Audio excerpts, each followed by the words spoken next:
Et si je te disais que la majorité des hommes pensent savoir comment fonctionne l'orgasme féminin alors qu'ils n'en connaissent que la surface, on parle de position, on parle de durée, on parle de performance, mais presque jamais de ce qui se passe réellement dans le cerveau, dans le système nerveux, dans l'émotion. Pourquoi cette incompréhension persiste-t-elle ? Parce que nous avons été éduqués par des fictions, par une industrie du X qui montre des corps mécaniques, des réactions instantanées, des cris exagérés au bout de 3 minutes.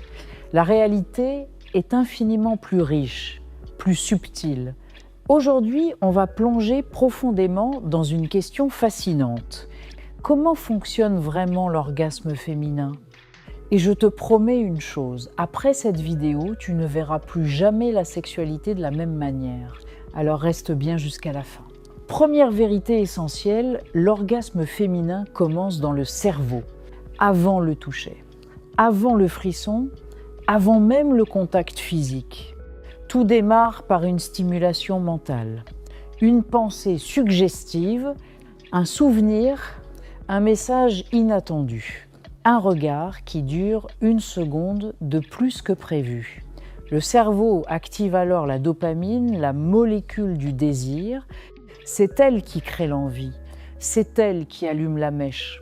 Sans dopamine, il n'y a pas de montée, il n'y a pas d'anticipation, mais la dopamine seule ne suffit pas. Ensuite intervient l'ocytocine, l'hormone du lien, de la confiance, de la sécurité, et c'est ici que beaucoup se trompent. Le corps féminin n'est pas conçu pour fonctionner sous pression. Il fonctionne sous sécurité. Imagine une fleur délicate. Si tu tires dessus pour l'ouvrir, tu la détruis. Si tu crées les bonnes conditions lumière, eau, chaleur, elle s'ouvre d'elle-même.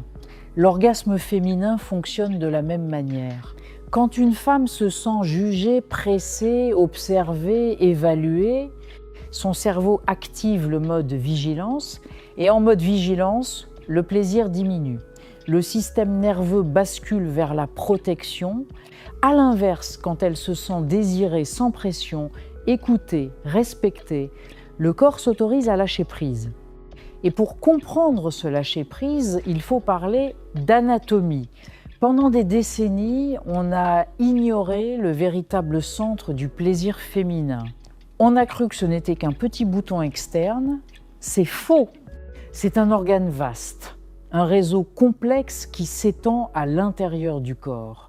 Un iceberg dont on ne voit que la pointe. Comprendre cela change tout. Cela signifie que la pénétration seule, biologiquement parlant, est rarement suffisante pour la majorité des femmes. C'est pas un défaut, c'est pas une anomalie, c'est l'anatomie pure et simple. Arrêter de focaliser uniquement sur l'acte pénétratif est souvent la plus grande libération pour un couple. Parlons maintenant du rythme. L'excitation féminine est souvent progressive. Ce n'est pas une ligne droite, c'est une montée en spirale. Elle peut commencer doucement, s'intensifier, redescendre légèrement, puis repartir plus haut. Beaucoup d'hommes interrompent cette spirale par impatience. Ils accélèrent au moment où il faudrait ralentir. Ils changent de rythme au moment où il faudrait maintenir. L'orgasme féminin demande de la cohérence. C'est comme faire monter une mélodie. Si tu coupes la musique au moment du refrain, l'intensité retombe. Un autre facteur déterminant, la connexion émotionnelle. Le cerveau féminin est particulièrement sensible au contexte. Un conflit non résolu, un manque d'attention dans la journée, une distance émotionnelle, tout cela peut influencer la capacité à atteindre l'orgasme parce que le cerveau ne sépare pas totalement l'émotion du physique.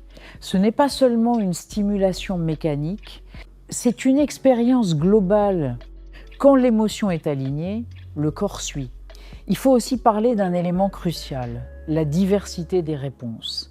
Certaines femmes atteignent l'orgasme rapidement, d'autres ont besoin de plus de temps. Certaines peuvent vivre plusieurs vagues successives, d'autres vivent un pic unique mais très intense. Il n'y a pas de norme universelle. Comparer est une erreur. Et cela nous amène à un tabou immense, la simulation. Pourquoi tant de femmes simulent-elles encore aujourd'hui ? Souvent pour protéger l'ego de leur partenaire ou parce que la pression de finir devenait trop lourde. C'est un cercle vicieux. L'homme croit avoir réussi, la femme se déconnecte de son propre corps. Briser ce cercle demande du courage des deux côtés. Le courage de dire la vérité et le courage de l'entendre sans se sentir blessée. Chaque femme possède sa propre cartographie du plaisir. La clé n'est pas d'appliquer une formule magique. La clé, c'est de découvrir cette cartographie ensemble. Poser des questions, observer les réactions, être attentif aux micro-signaux, un changement de respiration, un frisson, un mouvement du bassin. Le corps parle, encore faut-il l'écouter. Au moment de l'orgasme, le cerveau déclenche une décharge puissante d'endorphines, les muscles se contractent de manière rythmique, le mental se met temporairement en pause. Le contrôle disparaît. C'est un moment de vulnérabilité totale. Et cette vulnérabilité ne peut exister que dans un espace sécurisé. C'est pour cela que la confiance est si essentielle. Sans confiance, le corps retient. Avec confiance, il se libère. Mais l'histoire ne s'arrête pas là. Il y a l'après. Le moment où le système nerveux a besoin d'atterrir en douceur, une étreinte, des mots doux, une présence, c'est dans ces minutes-là que se construit l'envie de la prochaine fois. Se retourner et s'endormir instantanément, c'est briser le lien que la chimie du cerveau vient de tisser. Maintenant, soyons clairs, l'orgasme féminin n'est pas un trophée.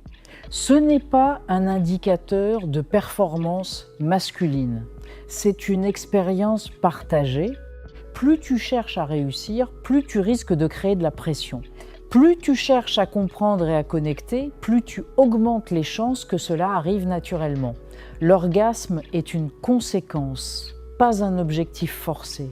Alors la prochaine fois que tu te poses la question « Comment provoquer l'orgasme ?» demande-toi plutôt « Comment créer les conditions pour qu'il puisse émerger ?» La différence est immense. Moins de pression, plus de présence, moins d'ego, plus d'écoute. Moins de vitesse, plus de rythme. Si tu apprécies ce type de contenu profond, rythmé et éducatif, abonne-toi maintenant à Marvin Space. Ici, on parle de sexualité, de psychologie et de confiance, sans tabou, mais avec intelligence. Clique sur s'abonner, active la cloche et rejoins une communauté qui veut comprendre au lieu de simplement impressionner. Parce que sur Marvin Space, on explore ce que les autres n'expliquent pas. Et la prochaine vidéo pourrait transformer complètement ta vision du désir et des relations. On se retrouve très vite.